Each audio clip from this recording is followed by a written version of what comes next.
Namaste friends, welcome you all for the biology session.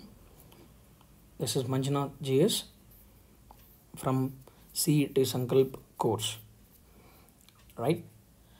Today we are going to discuss about the chapter Digestion and Absorption.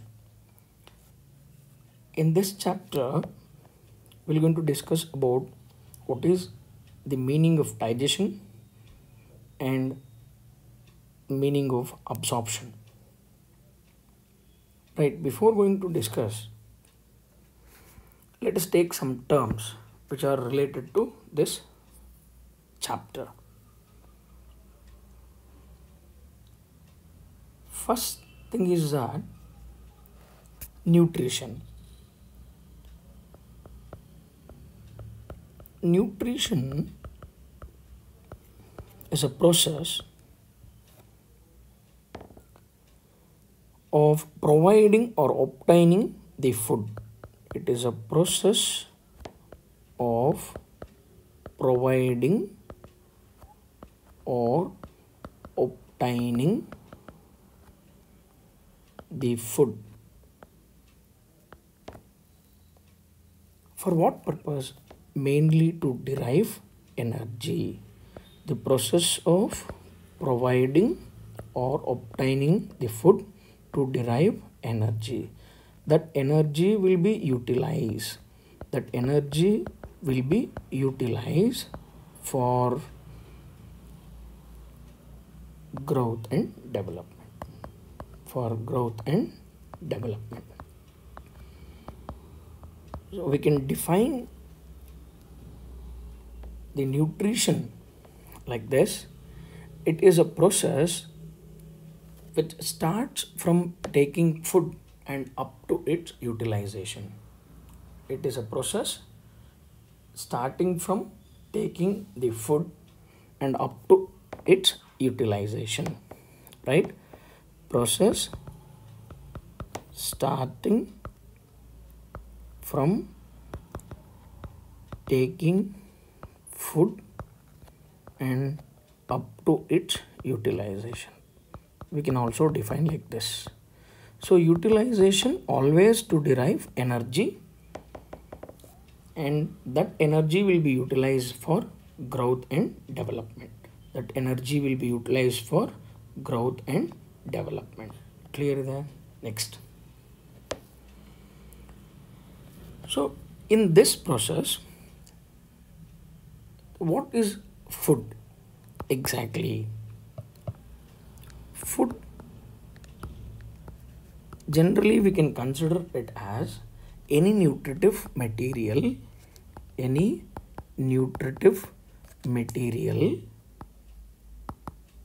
which provides energy. Any nutritive material which provides energy. And one more thing, it can be animal or plant matter, right? So derived from animal or plant part. Animal or plant part. Or you can say that a food which is suitable to eat or ingest. To eat or ingest. To eat or ingest. So next we can take these nutrients, the food which are also called as nutrients mainly belongs to organic and inorganic types.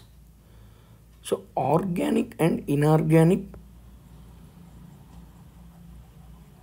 food nutrients, organic and inorganic food nutrients are of different types. Let us take what are the different types of organic and inorganic food nutrients. So first, organic. Nutrients may be organic or inorganic. Organic, which includes mainly carbohydrates, lipids, proteins, vitamins or vitamins. So these are organic nutrients, right? Nutrients may be organic or inorganic. So in organic, it includes carbohydrates, lipids, proteins and vitamins. In inorganic, it includes minerals and water. So among these, some of the food which will be taken into the body, which is with more quantity, there will be a bulk of food which will be provided into the body. So if it is more, there we can say macronutrients, where you can say macronutrients. See, all nutrients are not macronutrients. Some are macronutrients, some are micronutrients. So what are those macronutrients? Macronutrients which will be taken, right, mainly forms bulk of the diet. Forms the bulk of the diet, means in the major, these are the major source of energy, and this will be taken in less quantities. They are micronutrients. Now next we can take in this macronutrients, which are mainly includes carbohydrates, lipids and proteins, whereas vitamins which will be taken in less quantities, hence vitamin comes under vitamins which will be comes under micronutrient along with minerals and water. And in this, the very important thing you should keep it in mind that even though vitamins are organic nutrients which will be consumed very less, hence these will be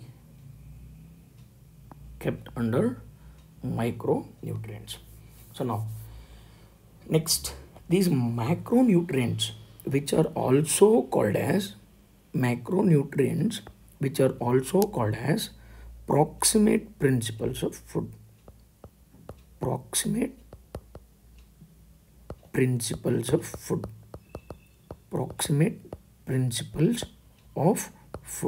What is the meaning of that?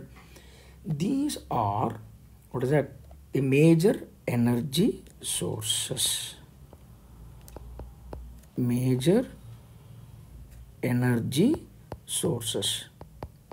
Whereas these are which will be taken into the body, right, with a trace amount, little quantities, that they won't provide energy. Do not provide energy, but their deficiencies are related to specific abnormalities or diseases. Their deficiency leads to diseases or abnormalities. Hence these micronutrients are called as protective principles of food.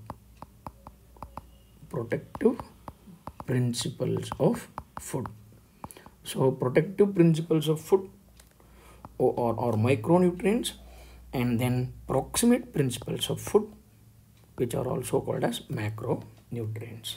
Now let us move on to the next that is in the nutrition, based on the mode of the nutrition, what type of the way how the organisms will going to utilize the food.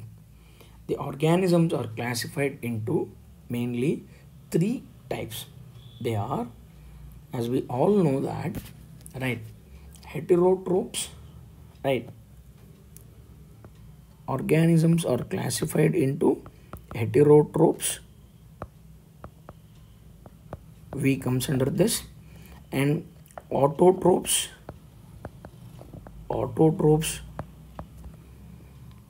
and one more we can say mixotrophs. So based on how organisms will going to utilize their food, organisms are classified into 3 types, that is heterotrophs, autotrophs, mixotrophs. So here the very important thing you should keep it in mind, the autotrophs always synthesize their own food, but these heterotrophs, which are depend upon other organism for food, depends upon other organisms for food, mainly on plants, right? Now mixotrophs, these are the organisms where they're going to show both heterotrophic type of nutrition and autotrophic type of nutrition. Here for autotrophs, example we can say plants, algae, and along with that we can also mention like cyanobacteria, and here almost all the animals including human being,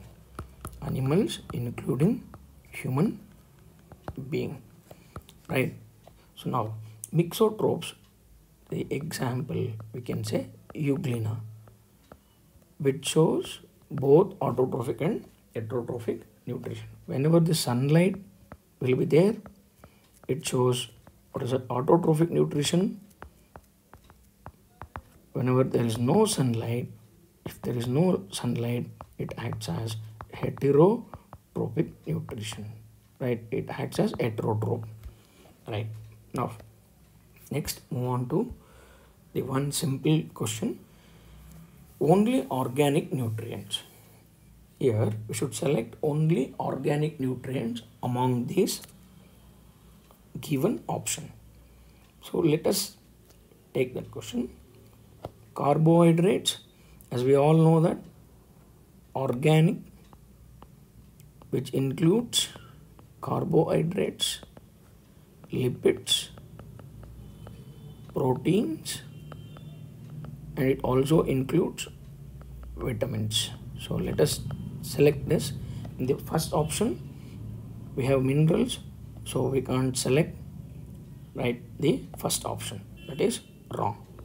Next, in the second B option, carbohydrate, lipid, and then proteins we have, so we can select that option. And in the next, let us see next option, minerals, water, and vitamins, and these are minerals are there, that is they are the inorganic, hence this option is not correct, and none of the above, that is also not correct. So correct option is, what is that, B.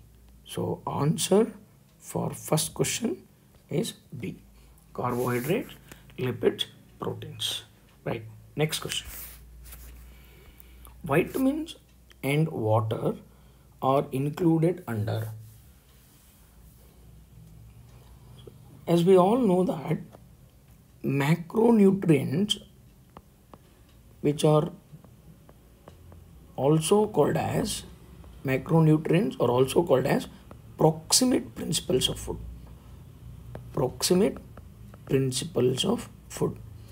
which are the major source of energy,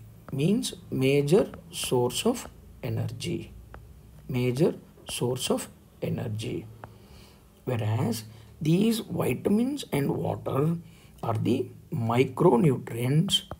If we're going to consume the less amount, or we won't consume these the micronutrients, causes deficiency disorders.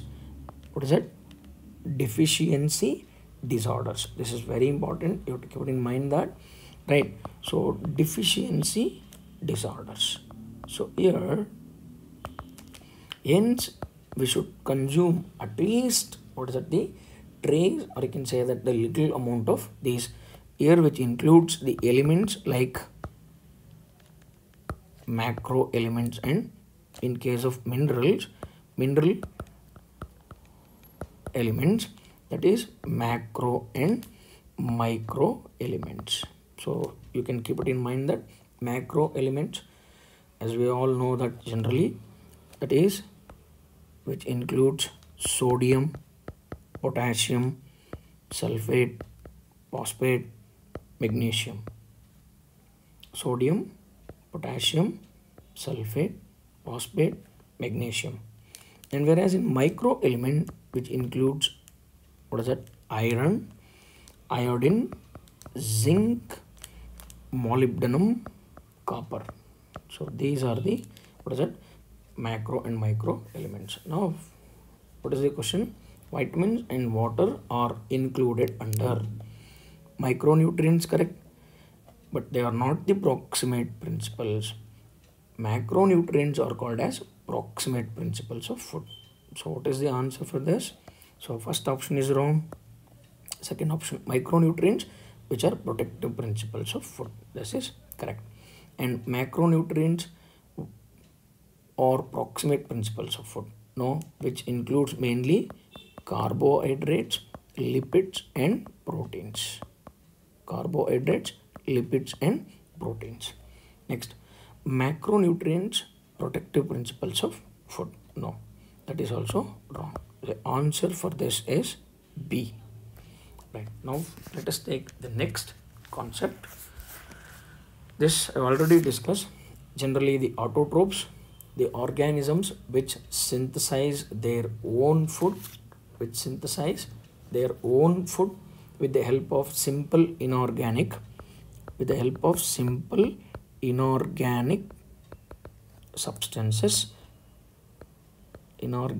substances, like, what is that, water, and along with certain minerals, and which will be used mainly, what is that, carbon dioxide, right? So these, which shows through the process, right, they're going to produce their energy through the process, mainly plants, that is photosynthesis. And next, heterotrophs, that is they synthesize, they can't be able to synthesize, but they're dependent on other organisms, depends on plants, we can say, for their food,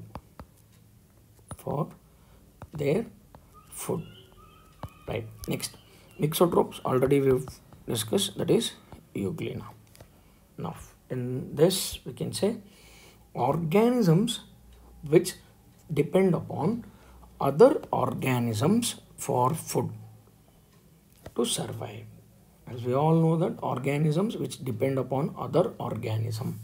So whenever, what is it, we'll say other organisms, like we can say generally, or on plants, or we can also say that on other animals, right? Like how we are dependent on other organisms, right? Autotrophs, they synthesize their own food, we can't select this. Heterotrophs, which depends on other organisms. So answer is B. What are these saprophytes? So saprophytes are generally, what is that, we're going to use this term mainly for the plants, or we can say fungi and for bacteria, right? These are the organisms, saprophyte, generally these are the organisms which depend on dead and decaying organisms. They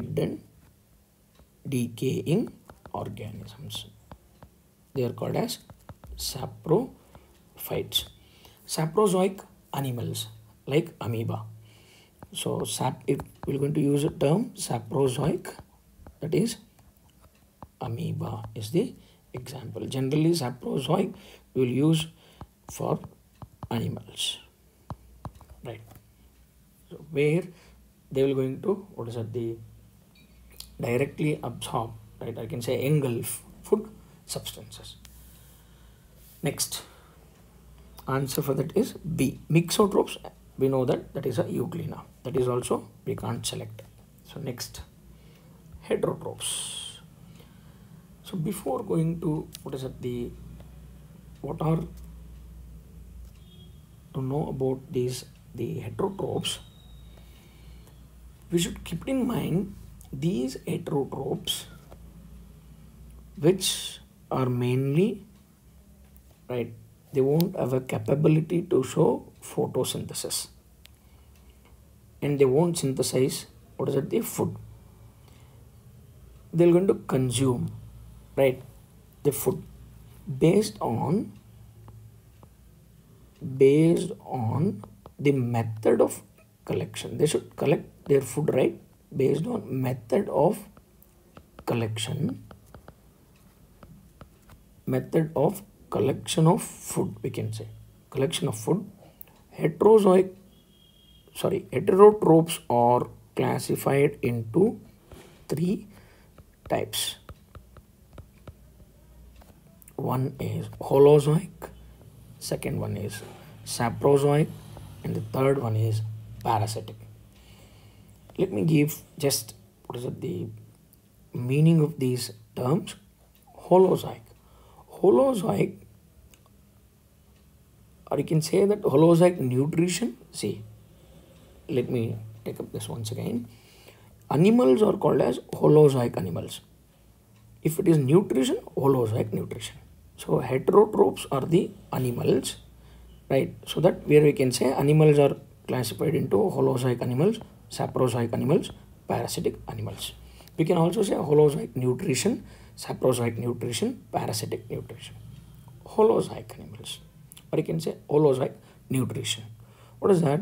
Here the organism will going to consume all animal or plant, which will be the either in solid or liquid form, or sometimes both, right, through mouth. So if you consider this, the animals which consume all animal or plant part or both, either in solid or liquid form through mouth, those animals are called as holozoic animals.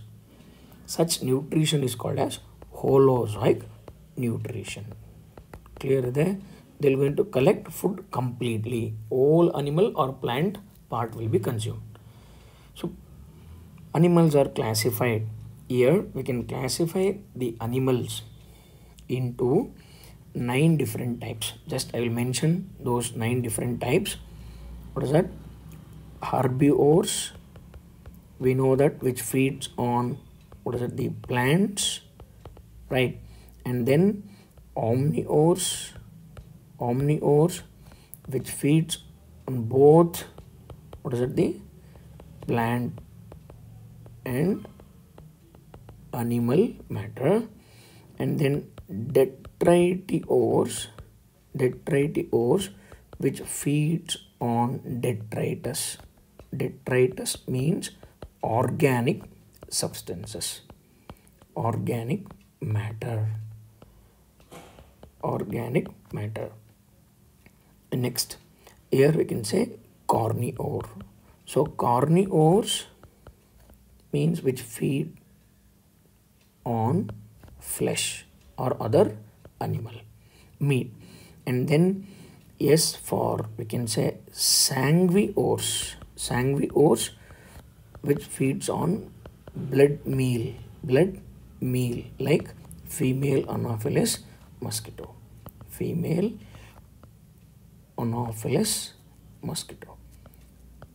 Next, insectivores, right, which feeds on insects. Insectivores, which feeds on insects. And here we can say the cannibals, like snakes, which feeds on the other snake, right? We can say which feeds on members of own species. Members of own species. Example, snakes. Next, frugivores. Frugivores, which feeds on fruits. Fruits. And then last one, coprophagus. Coprophagus. So coprophagus, right, mainly the animals which eat on their own fecal matter. Own fecal matter or feces, excreta, right, fecal matter. So this is very important. You may get any of the question on this, right? Next let us move on to the holozoic nutrition.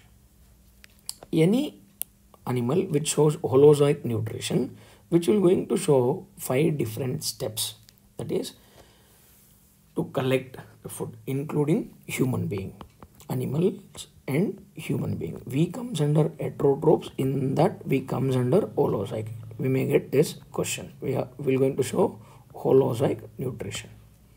So now what are those 5 steps? Ingestion, digestion, absorption, assimilation, digestion.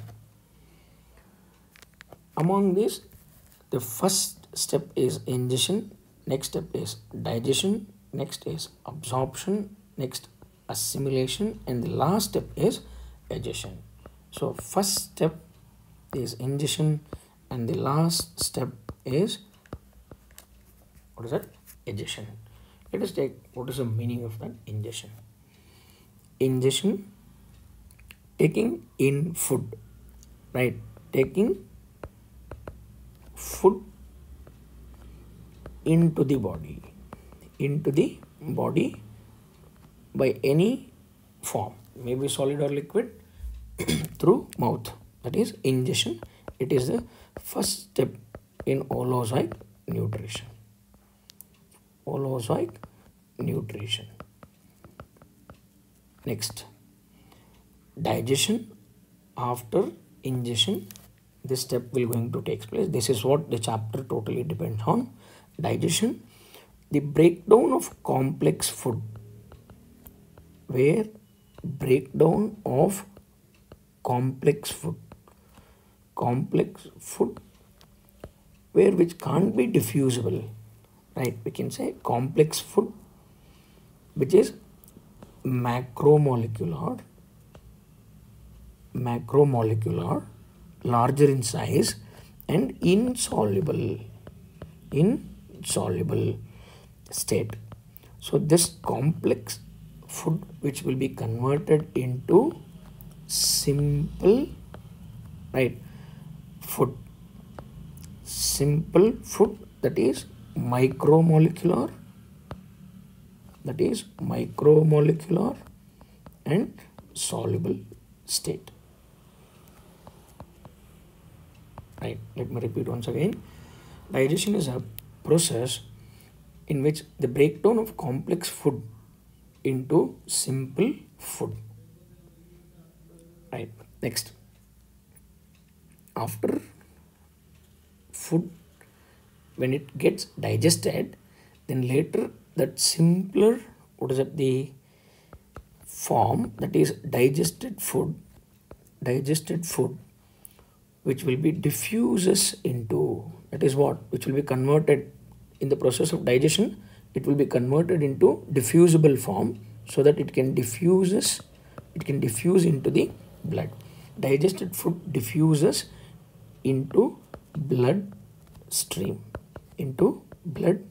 stream, or which will be taken into the cell, into the body cells, or tissue. And the next, the step is assimilation. Once the food which will be absorbed, that food will be transported that food will be transport if once absorbed into the bloodstream, transport, or if it is absorbed by the cell, transport and use of absorbed food. Transport and use of absorbed food is called as assimilation.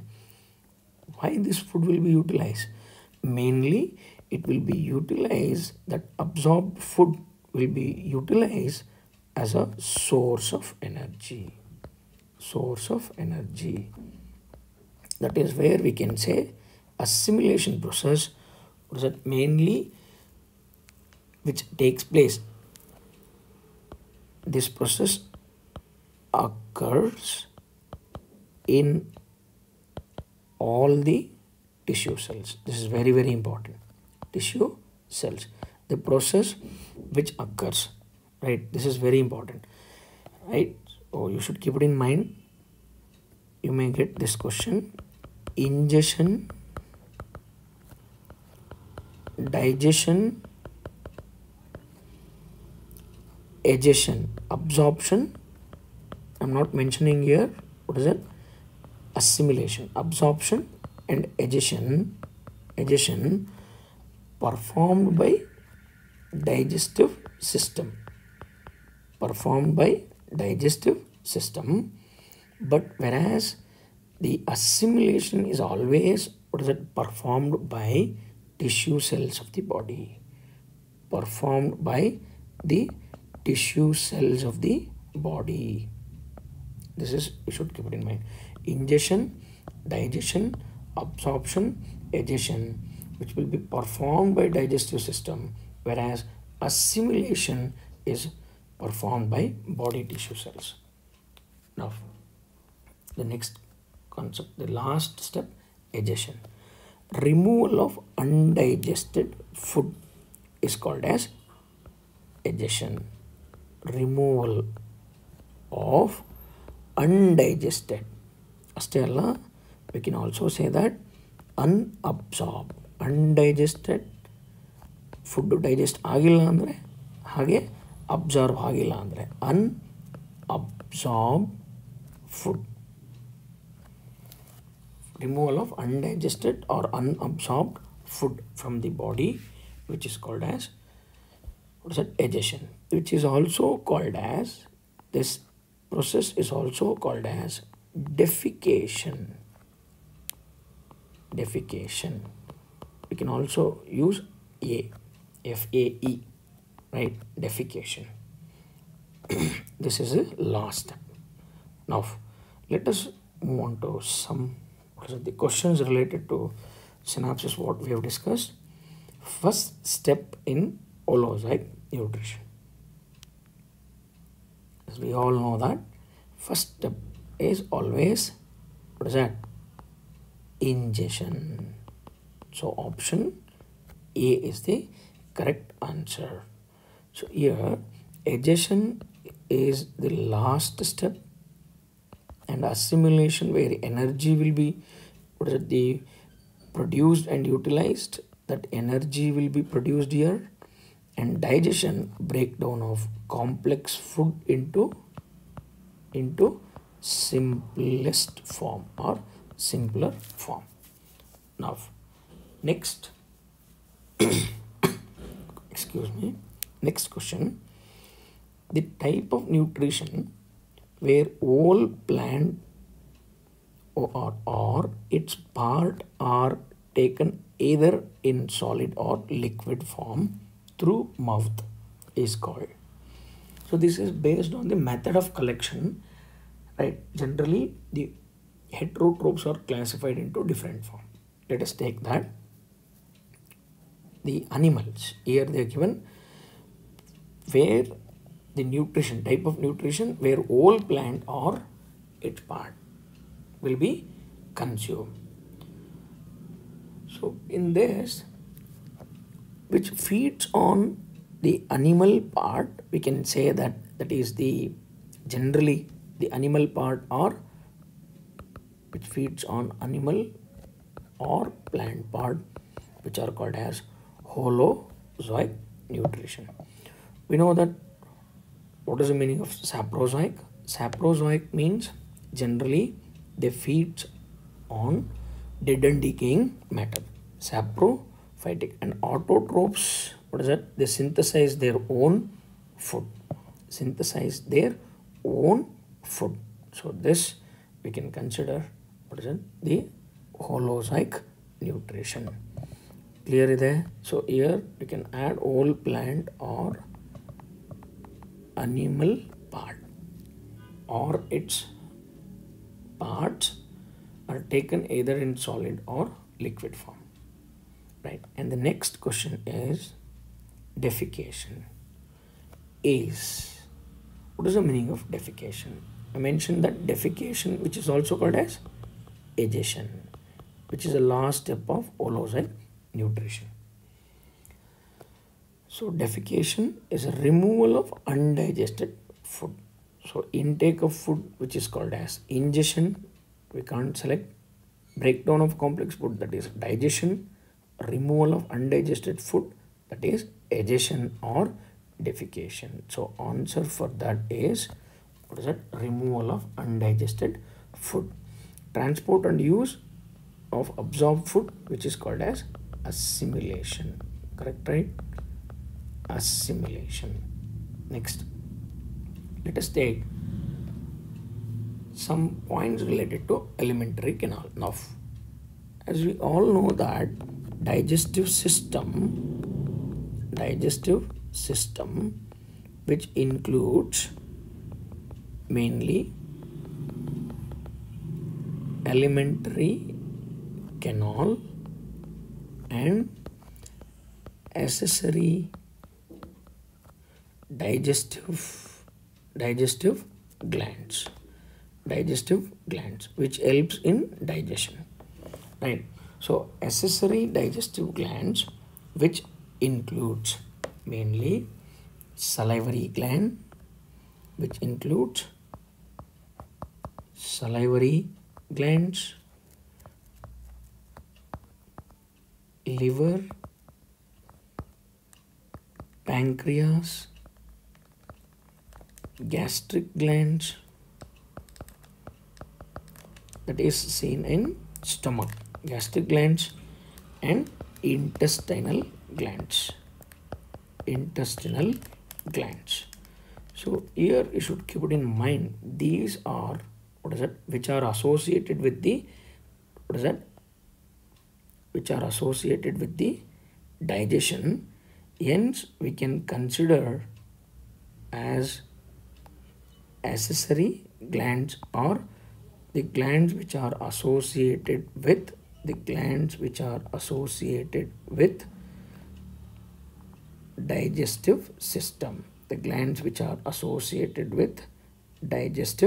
system, right? So this is the thing. We won't consider adrenal gland, or you can say thyroid gland, or any other glands.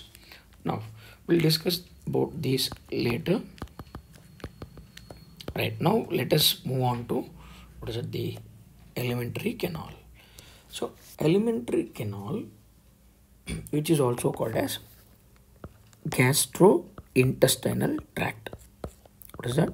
Gastrointestinal tract, right? So this tract is generally, which is coiled, as we all know that coiled, muscular,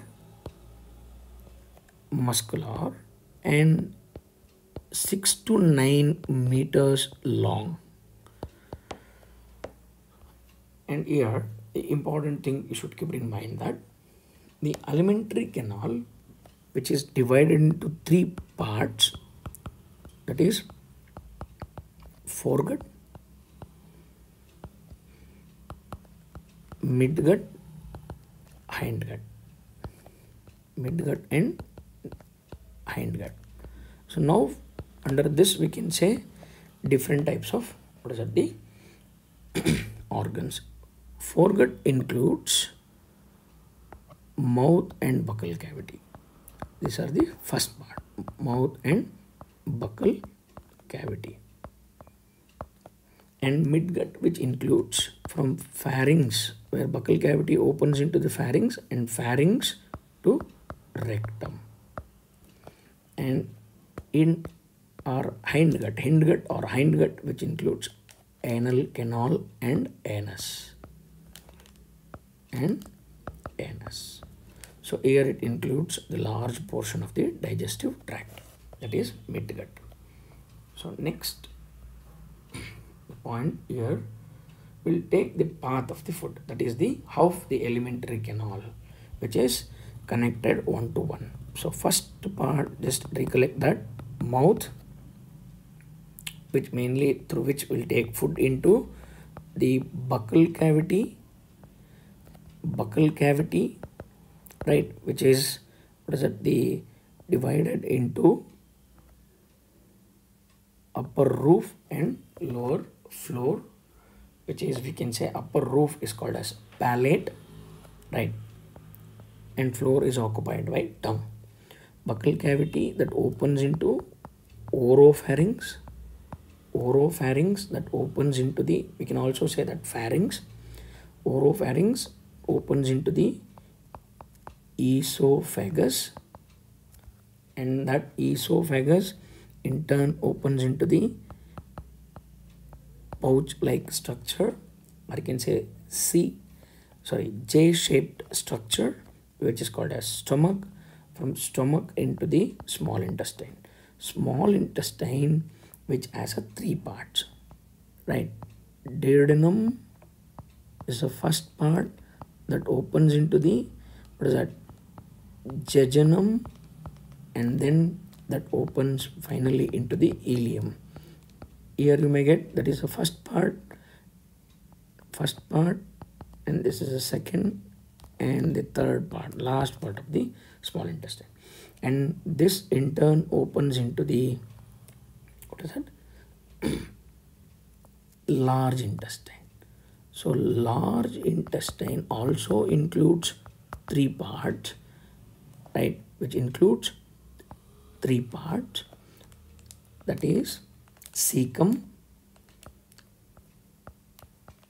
From cecum that opens into the, that is the first part of the large intestine, right, cecum, and then that opens into the colon. We know that what are the structure there in the colon, that is ascending colon, and then transverse colon, and what is that, descending colon. So finally this descending colon, which opens, out into the rectum, and from the rectum that opens, out through the anus. So this is the path of the food, or you can say that path of the food or digestive tract, right? So we may get the question to arrange in series, or you can say that to identify the correct option, that is a path of the food, right? Next, what is the major function of this alimentary canal? So let us write here the major function of alimentary canal. I'll use short form AC, right? So what is that? Mainly you have to keep it in mind. One is motility, so which helps in food movement, which makes the food to move, and then it secretes secretions, right? Generally secretions, right? It secretes secretions to make food easy, the passage, and then this also helps in digestion, and mainly it helps in absorption. So these are the very important function of the, motility, secretion, digestion, and absorption are the very important function of the alimentary canal. So now next the part, let us know about the salivary gland. So before going to the next question, let me take the buccal cavity. So buccal cavity, we know that generally it is occupied by what is it, the teeth.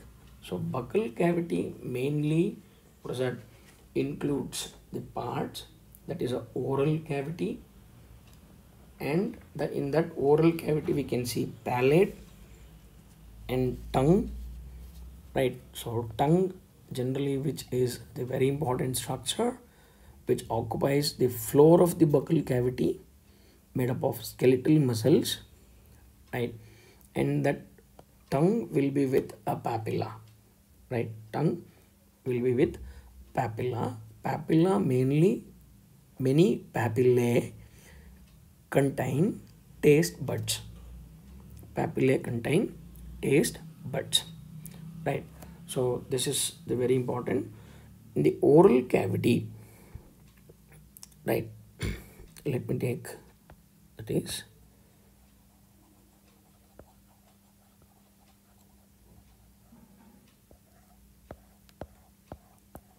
in the oral cavity, we can say oral cavity is oral mouth that opens into a buccal cavity, which is an oral cavity. In that, the oral cavity mainly includes what is it, the roof. Roof is called as palate, right? And the floor is occupied by tongue. Tongue, right? Tongue, palate, which is the anterior hard palate, that is towards teeth, that is anterior hard palate, and the towards the inner side, that is a pharynx, that is posterior soft palate. So now tongue which has generally triangular shape, the structure on the oral surface of the tongue, we can see papilla, or we can say papillae, many.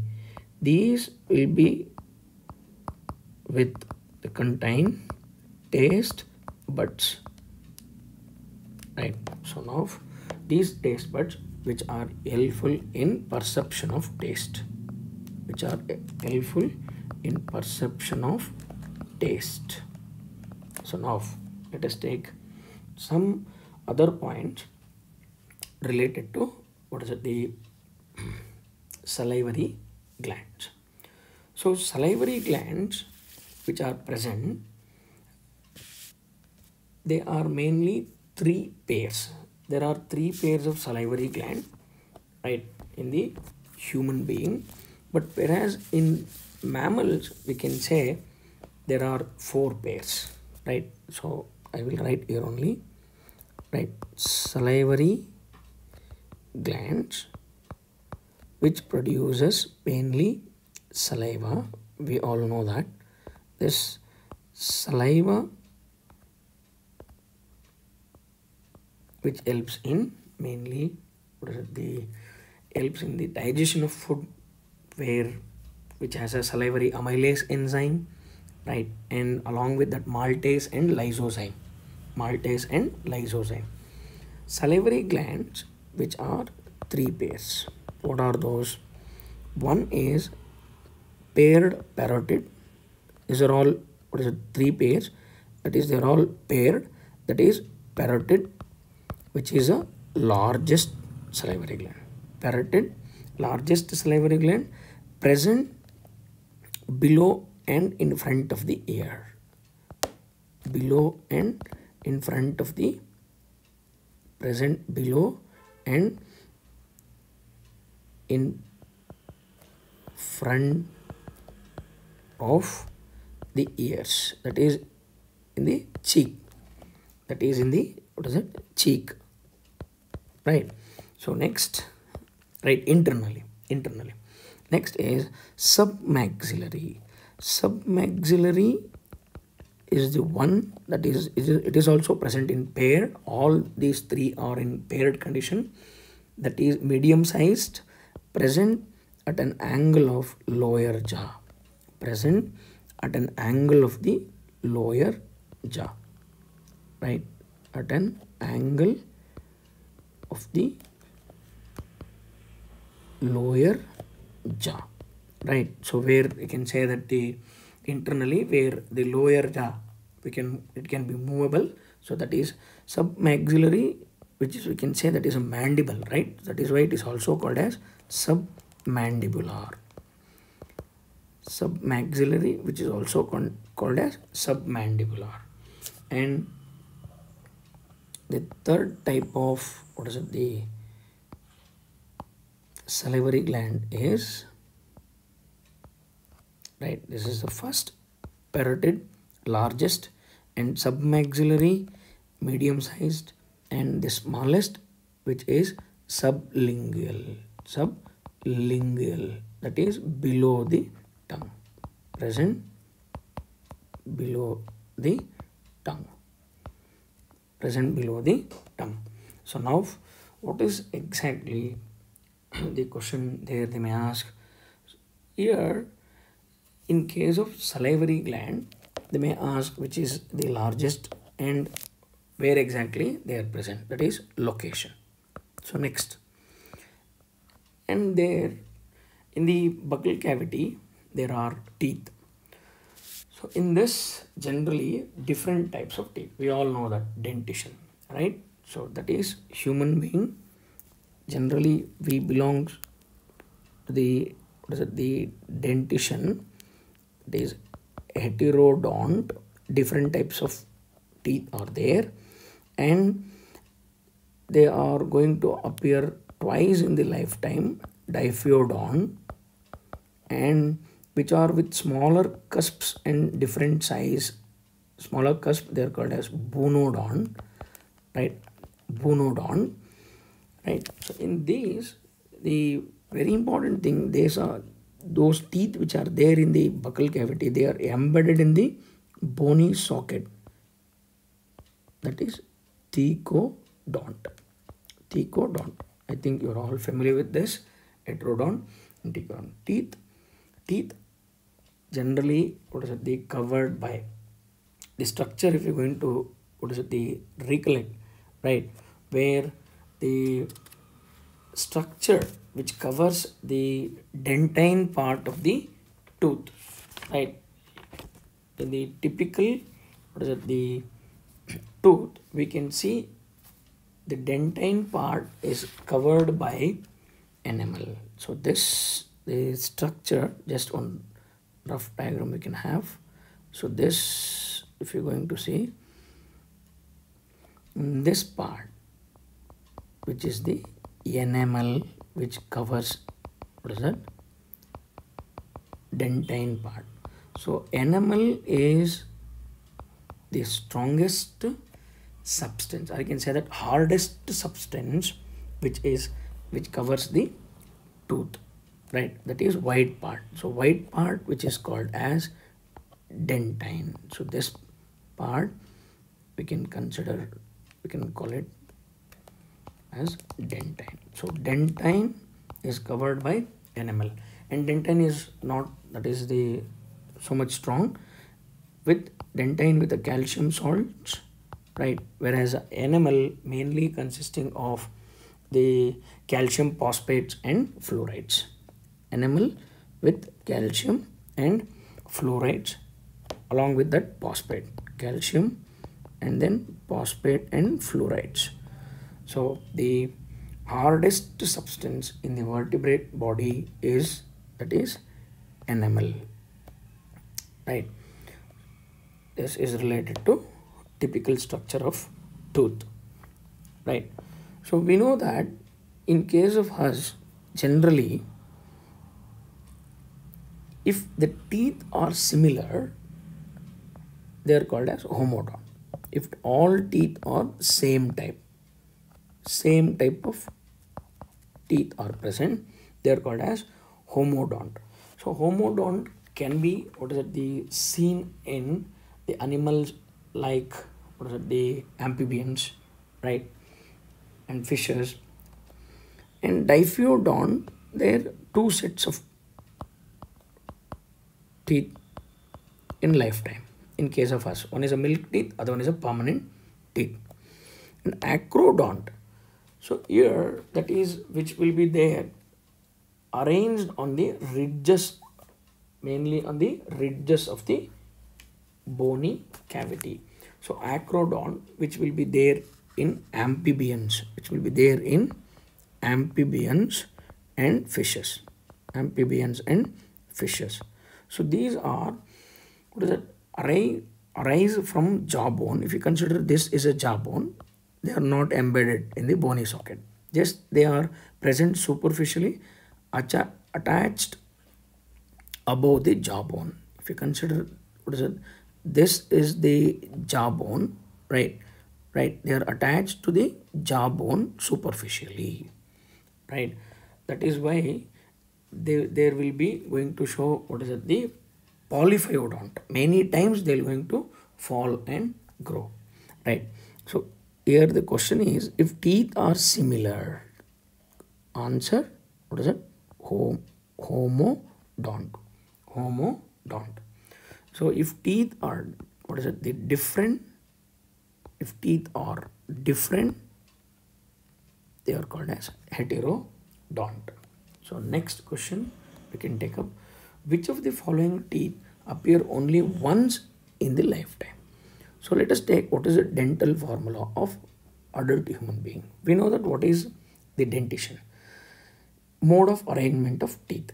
So 2 1 2 3 by 2 1 2 3 is the dental formula of adult human being. Same like the 2 1 2 2 by 2 1 2 2, what is it, teen. In case of teen, and in case of, what is it, the child dental formula, we can take 2102 by 2102. Just observe that here, what is that, we all know that incisors and canines, premolars and molars. Incisors, canines, premolars, molars. See, in child, no appearance of premolars, and also last molar, right? I think we're all familiar with that is the dental formula will be represented for the upper half of the jaw and to the lower half of the jaw. So that is arrangement of teeth on the upper half and lower half of the jawbone, right? So what is that? Here we can say incisors are completely developed, and then, what is it, the canines are also, whereas here no premolars. See, in teen, premolars, which were, what is it, appeared too. And whenever we're going to see this, what is it, the thing, in the teen, molars will going to appear. Finally in the adult, which will going to appear, that is a last molars. So here you can see that last, here only two molars, and additional +1 and +1 will be appear in the adult. That is why those last molar teeth are called as wisdom teeth, right? So there will be 4. So totally 4 teeth will be there. And next, so what is the question here? Which of the following teeth appear only once in the lifetime? Only once in the lifetime. Let us write monophyodont dental formula. Only once. That is monophyodont 0021 by 0021. Right. So in this, what is it? We can say premolars. Right. You can see this. What is it? This is the monophyodont dental formula. Only once they are going to grow. Among these, the premolars, which are, is it going to appear only once in the, what is it, lifetime. That is only once in the lifetime. Whereas molars, don't get confused here. Whereas molars, which will be appear. See, in the child, 2 molars which were appeared, but in the child, no, what is it, the premolars. And in the teen, they are going to appear. These are the, what is that, monophyodont. So here, this you can see, by seeing this, we can select the correct answer. This is the monophyodont. What is it? Dental formula. Monophyodont means only once they are going to grow. But remaining two in the premolar case, they are going to grow twice. So that is why we won't select premolars, and canines and incisors we can select premolars, right?